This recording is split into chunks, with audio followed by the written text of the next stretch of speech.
کہ اس نے اللہ کے رسول صلی اللہ تعالیٰ علیہ وسلم کو گلیوں اور بازاروں میں لوگوں کو اکٹھا کر کے انہیں اسلام قبول کرنے کی دعوت دیتے اور بتاتے دیکھا تھا کہ بت انہیں نہ فائدہ دے سکتے ہیں اور نہ نقصان۔ عبادت کے لائق صرف اللہ ہے، وہ واحد لا شریک ہے۔ رسول خدا صلی اللہ تعالیٰ علیہ وسلم کی مخالفت کے قائد قریش کے 4 سردار تھے۔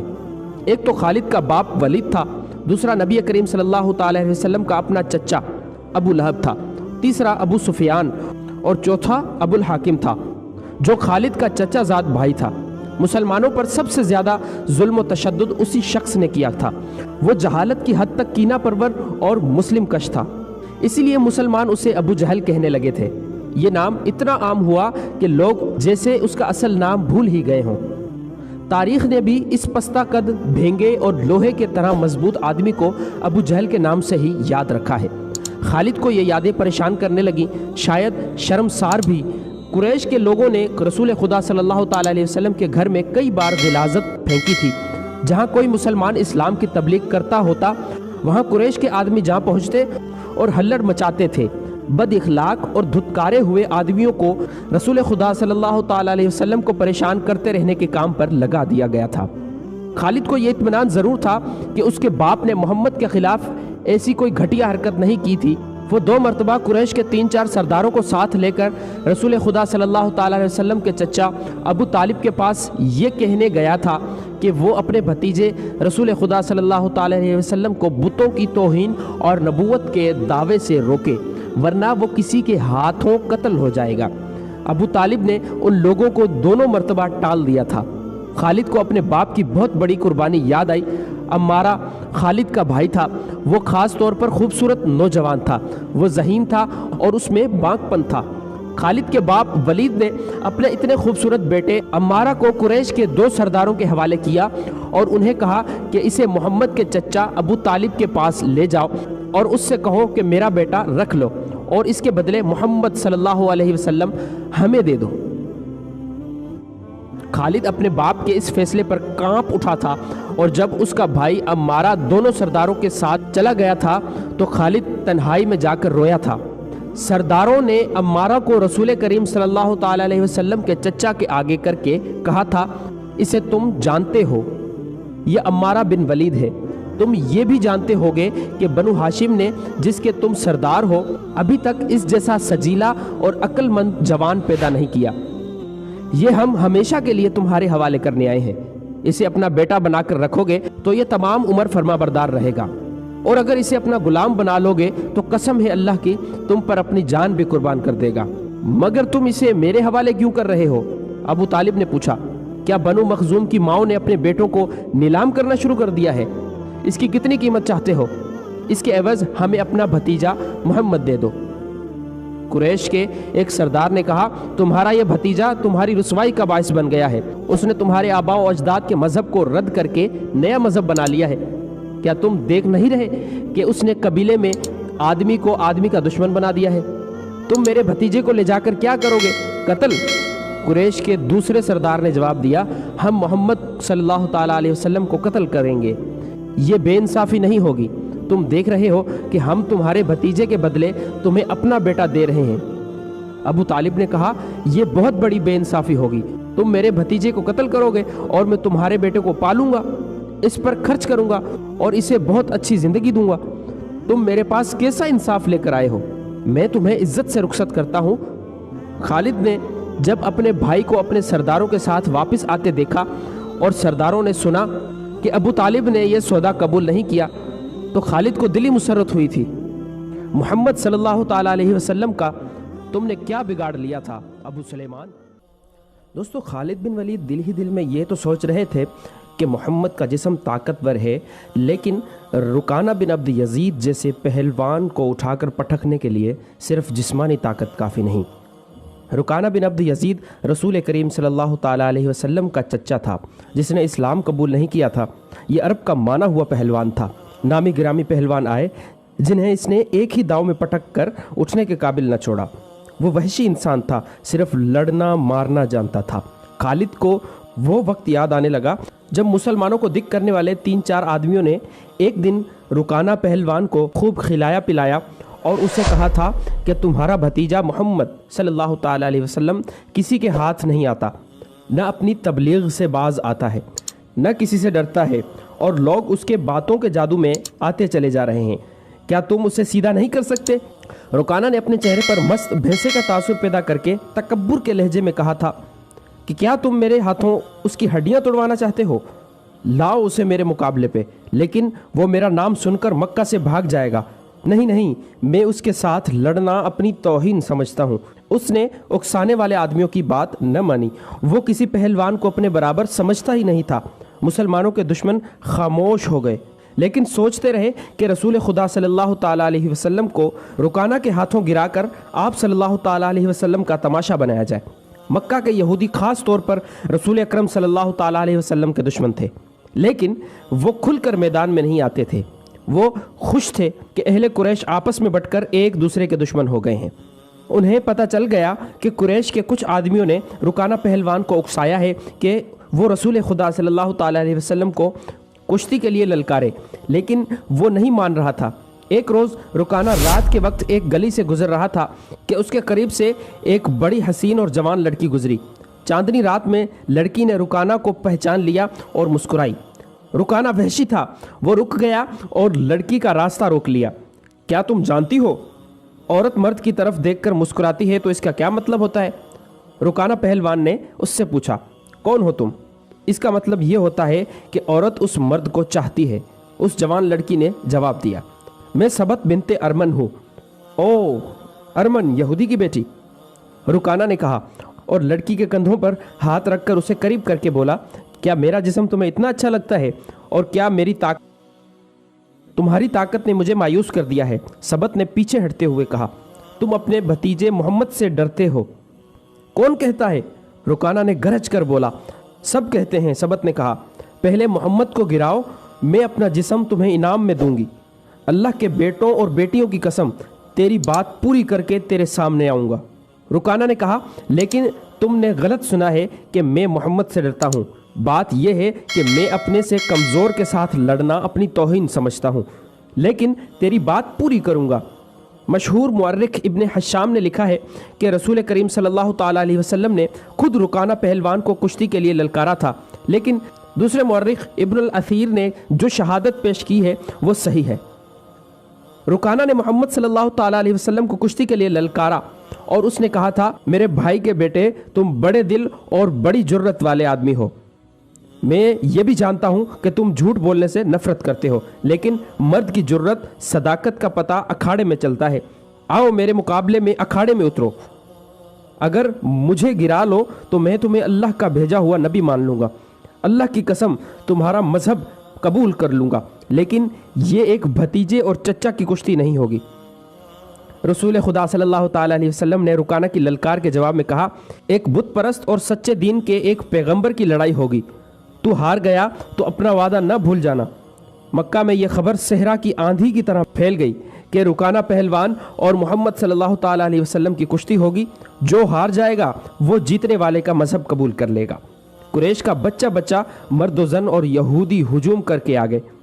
مسلمانوں کی تعداد بہت تھوڑی تھی، وہ تلواروں اور برچھیوں سے مسلح ہو کر آئے، کیونکہ انہیں خطرہ محسوس ہو رہا تھا کہ قریش کشتی کو بہانہ بنا کر رسول خدا صلی اللہ تعالیٰ علیہ وسلم کو قتل کر دیں گے۔ عرب کا سب سے زیادہ طاقتور اور وحشی پہلوان رکانہ بن عبد یزید رسول کریم صلی اللہ تعالیٰ علیہ وسلم کے مقابلے پہ اترا۔ اس نے رسول خدا صلی اللہ تعالیٰ علیہ وسلم پر تنزیہ نظر ڈالی اور آپ صلی اللہ تعالیٰ علیہ وسلم پر پھپتی کسی۔ آپ صلی اللہ تعالیٰ علیہ وسلم مکمل خاموشی اور اطمینان سے رکانہ کی آنکھوں میں آنکھیں ڈال کر دیکھتے رہے کہ وہ بے خبری میں کوئی داؤ نہ کھیل جائے۔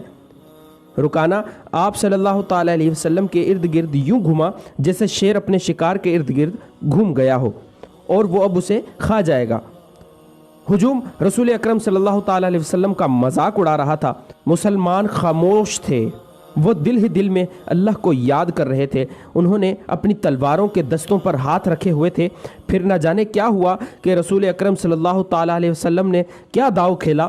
ابن الاثیر کہتا ہے کہ آپ صلی اللہ تعالیٰ علیہ وسلم نے رکانہ کو اٹھا کر زمین پہ پٹخ دیا